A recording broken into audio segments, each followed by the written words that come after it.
Latinos Out Loud podcast.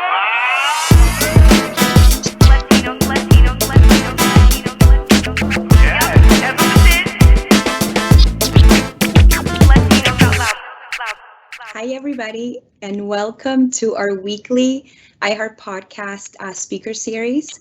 I am so thrilled to be here and welcome you all. This week, we are hosting and featuring an amazing podcast from Revolver Media. I want you all to welcome with me the cast of Latinos Out Loud, Rachel Strauss Muñiz and Jaime Fernandez. Welcome, both of you. Thank you so much for being here with us this afternoon. Rachel and Jaime, I just want to go through a few questions for you both. What inspired you to create Latinos Out Loud and create this podcasting content for Hispanic audiences and for all audiences, really? You realize that there was a tremendous void in the space, particularly for the Latinx community. You know, we have a ton of stories to share, and you go into the podcast space, or at the time in 2017, there wasn't just much of a catalog to choose from. So that coupled with our love for sketch comedy and comedy in general, we decided to come together and we came up with a name, and we decided to let this platform elevate our voices, to also allow for it to share our stories, which need to be shared, and to also move Latinos forward while making them laugh.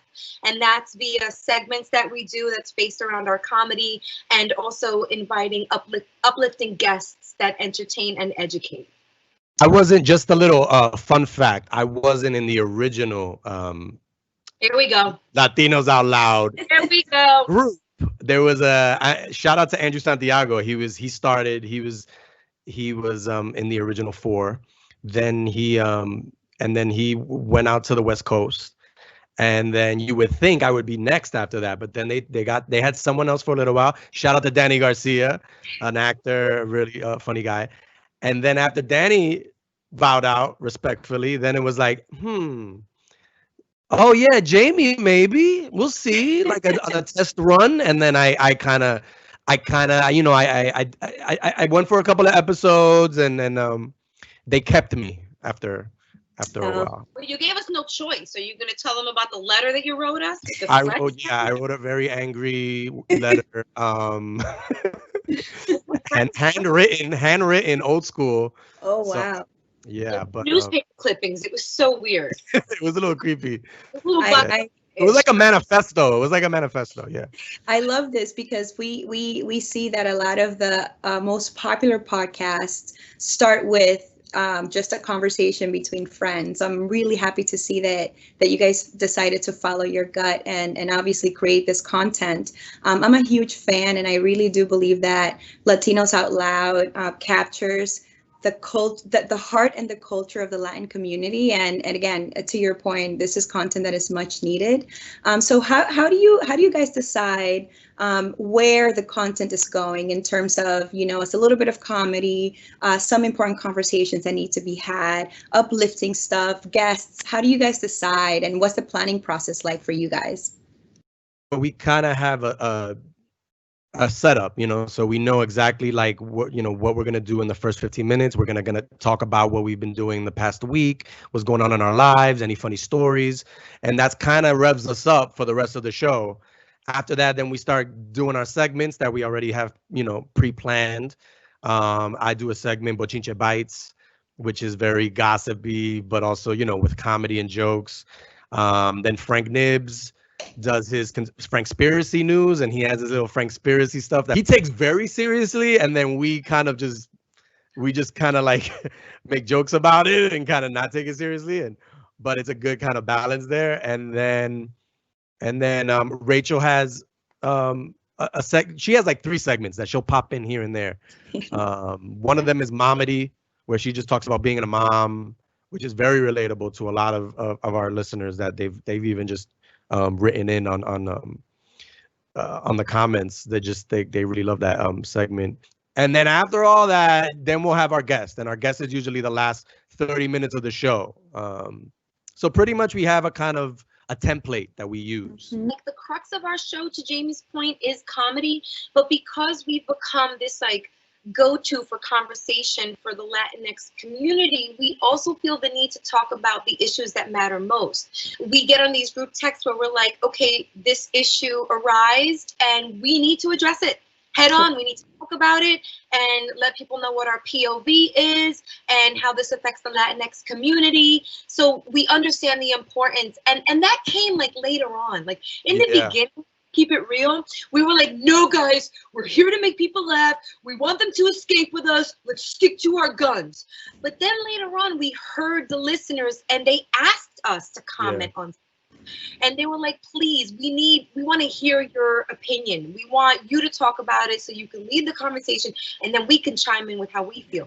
So it's this constant dialogue that we have with our listeners that really, really helps us, educates us, and just like dictates the narrative and helps us, get better season over season.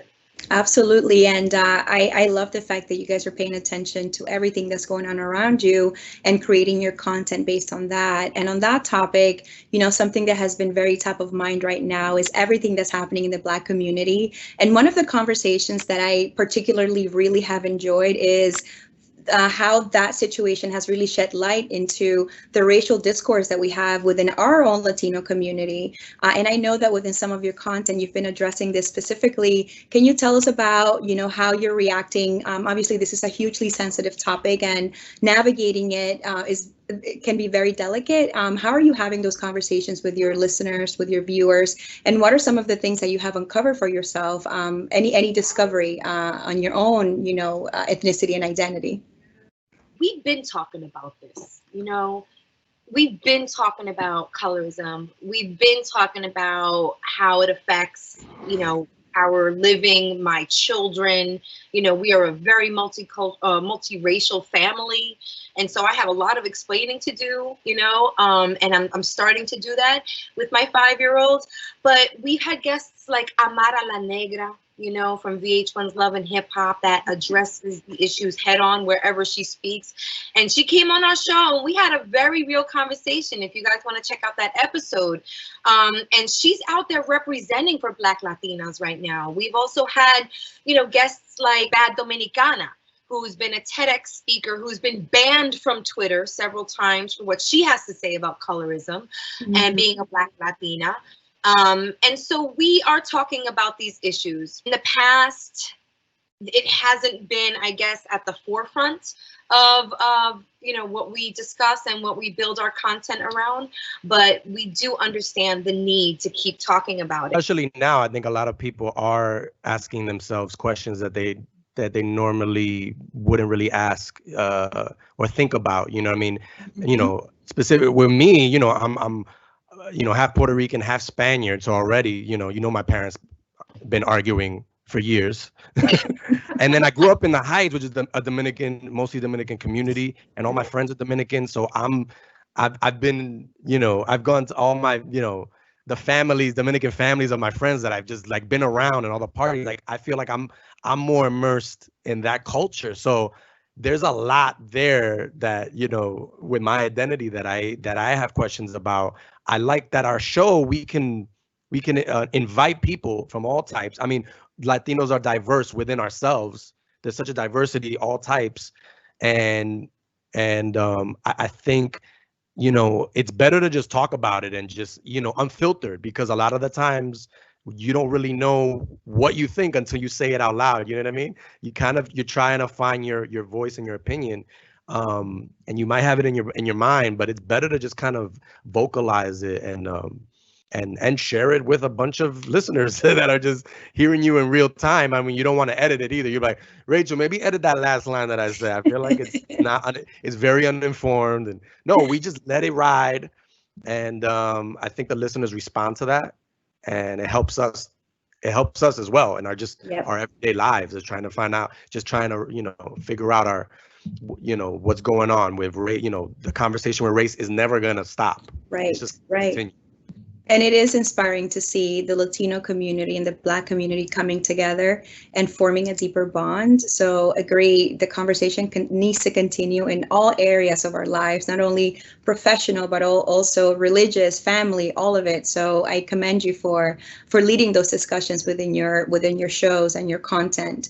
And you guys kind of opened up to this next question, which is, one of the things that I find most challenging as I talk to my clients and people about Hispanic Latin culture is the diaspora of that culture, right? And the differences within every single country, whether you're Mexican or Puerto Rican or Dominican or Costa Rican or Salvadorian or Peruvian or Venezuelan.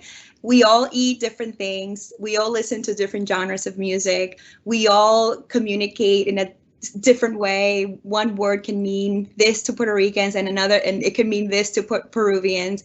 So it's understanding the cultural nuances within Latin culture it's fun, but it's challenging to explain. So as you're connecting with different listeners and audiences from all places in Latin America, here in the US, how do you make sure that you're being relevant to all cultures within Latin America? And how do you pick and choose? Because as you know, we need to appeal to everybody, right? And so how do you pick and choose that content? Yo, Yessenia, I love this question so much. In the beginning, this was also something that we battled with. We were like, okay, 3 of us are Dominican, and then there's Jamie. And we just wanted to, again, create this universal content. And we didn't really know how. So we stuck to our instinct. We're like, let's just be us. Let's just be who we are. We're New York Latinos. We live in a very diverse city. I assume that'll be reflective in our content. And then years later and seasons later, we're in places like Los Angeles in an Uber. When we were shooting NBC's Bring the Funny, we took Ubers from place to place, dispensaries. And I remember being in this Uber and like the driver was listening to us talking smack in the back seat. And he was like, Rachel La Loca, Latinos Out Loud. And I was like, oh my God, yes. And then we just started having this conversation. He's Mexican American. And I just wanted to ask him, what do you think of our content? Like, are we too Dominican? Are we too Wash Heights? Are we repping Uptown too hard? And you know what he said? He was just like, yo, dude, your pastelitos is like my tamales. So whatever stories you have, we have our iteration. So although we're culturally different, we're really not. Like y'all Ricans and Dominicans and Caribbeans, yes, you have your distinct words and isms and slang, but we are all one when you think about it. We all love food. We all love dancing. We're all freaking loud. We all have stories. We're all very familial. Like all of these common denominators really come through no matter what culture you're trying to represent. And so I think we've learned our lesson that as long as we stick to who we are and our voice comes through, it's relatable.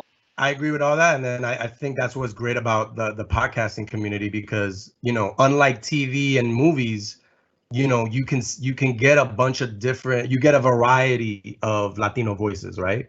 Every time a show comes out on TV about a Latino show, it's people describe it as niche, right? This is a very niche thing. But, in the podcast world, you'll have a show about Latinos talking about politics, Latinos talking about sports. Our show, which is just talking about everything and just trying to be silly.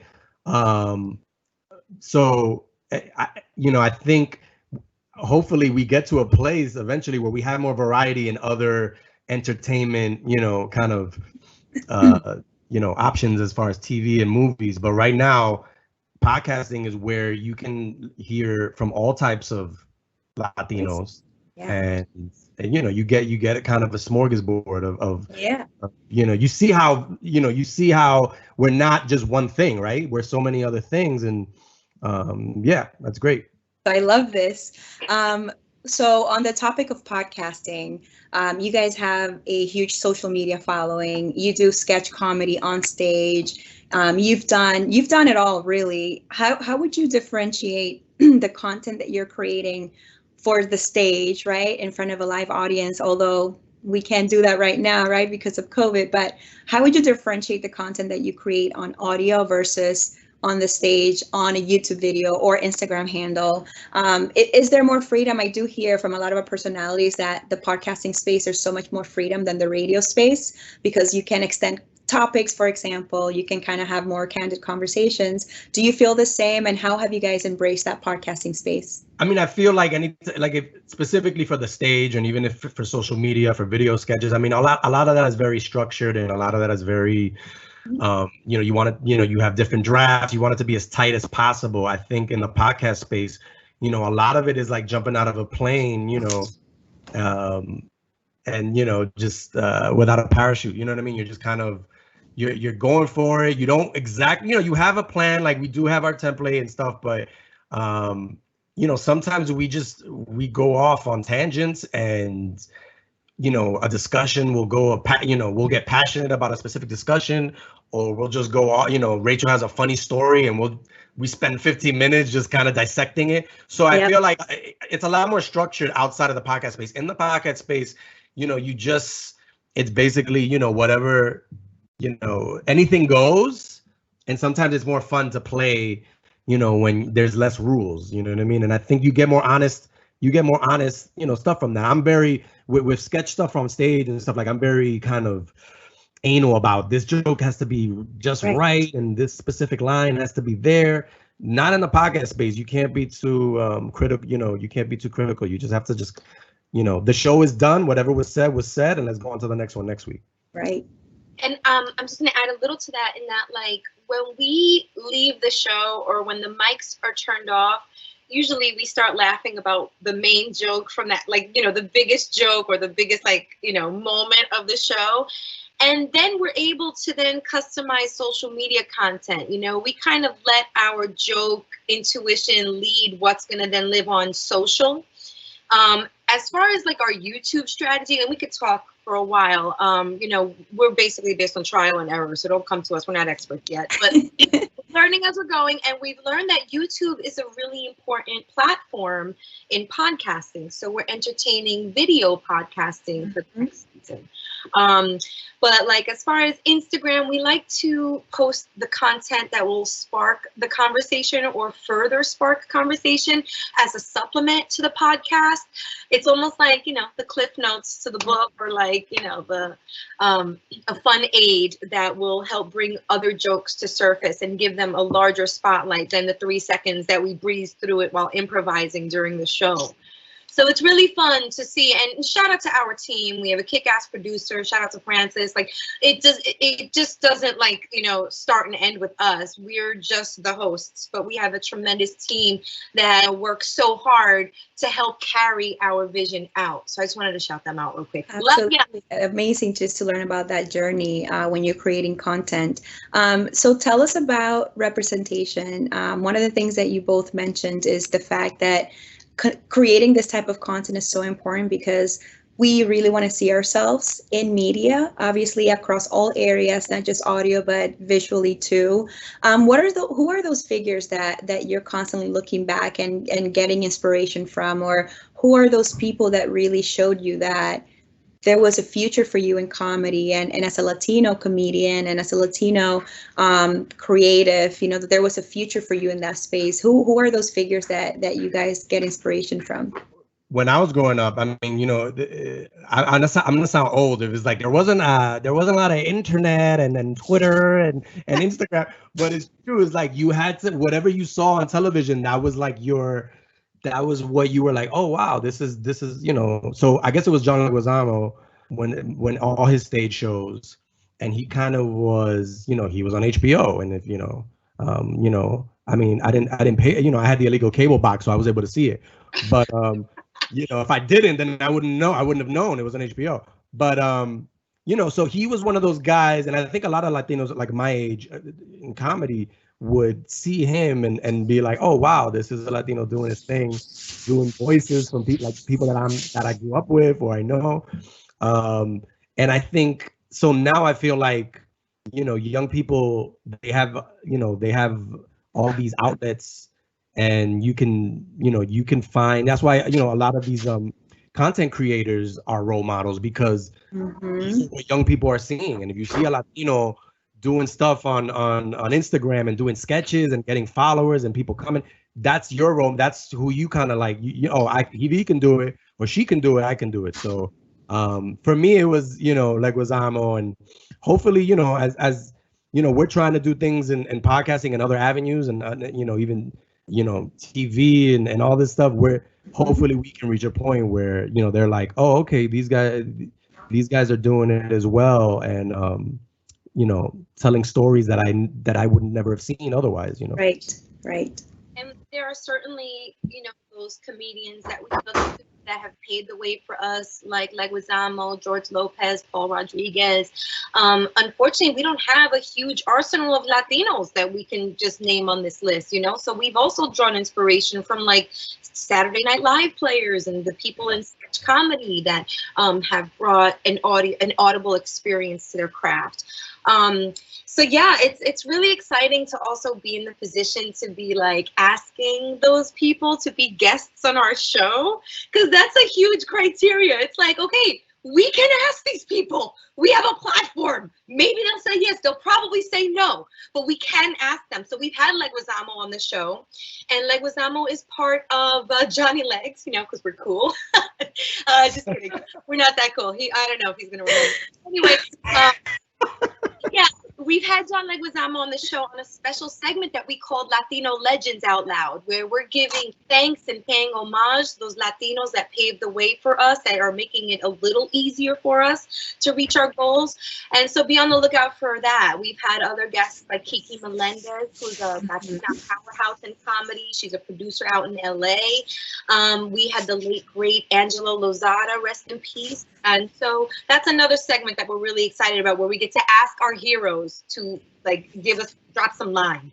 I love that. And I bet you guys are opening the door to the next generation of comedians and just people that want to create this content. So I'm sure there's people out there that refer to you as their inspiration and the people that they look up to as they continue their creative journey. So I love these stories. Were you about to say something, Jamie?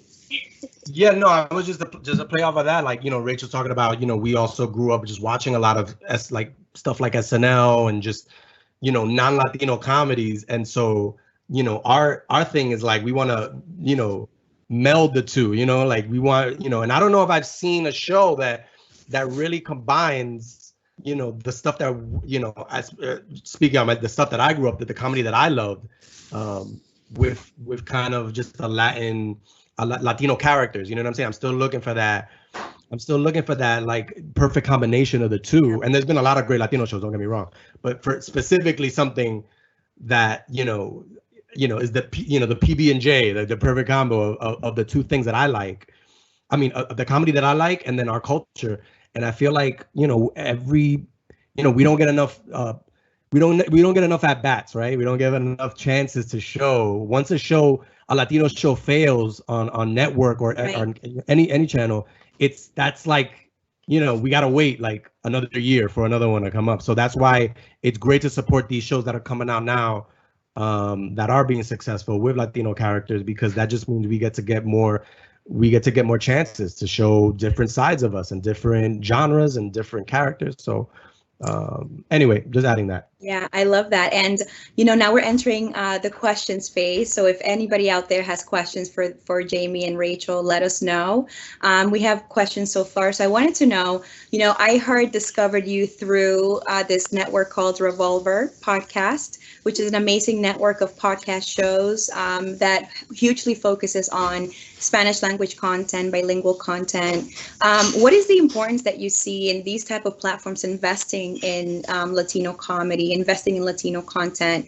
I can definitely tell you that there's a huge need, because Latinos and Black consumers don't necessarily have the same access in terms of investment and people just giving them resources. So what is the importance of a platform like Revolver, now iHeart, partnering with you guys, and what has that meant to you guys? When these brands and media giants get it, la gente sabe, people know when they're being spoken to, Consumers understand when an ad was created for them, or a brand was brought from the BR to the United States because they're close to it. They want it. Like, I can't live without Mistolin. I cannot with Listo Lee. Love it. Listo Lee. Are they one of our sponsors? They're not, but if they're also listening, welcome. We gotta hit them up. We gotta hit them up. Yo, Mr. Lee, yo, if you want to make a comeback, come to Latinos Out Loud. Miss Toli might be an East Coast thing, but I totally agree with you. It's clean, and it's very Caribbean, and it smells great. And It had a catchy song too. It had a catchy Miss jingle. Toli, asa feliz a tu nariz.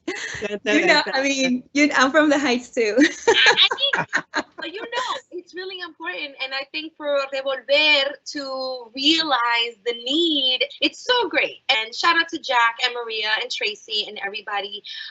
We've been rocking out with them for a while now, and they continue to showcase the importance of creating these shows and elevating the shows for the market. And we're about that life.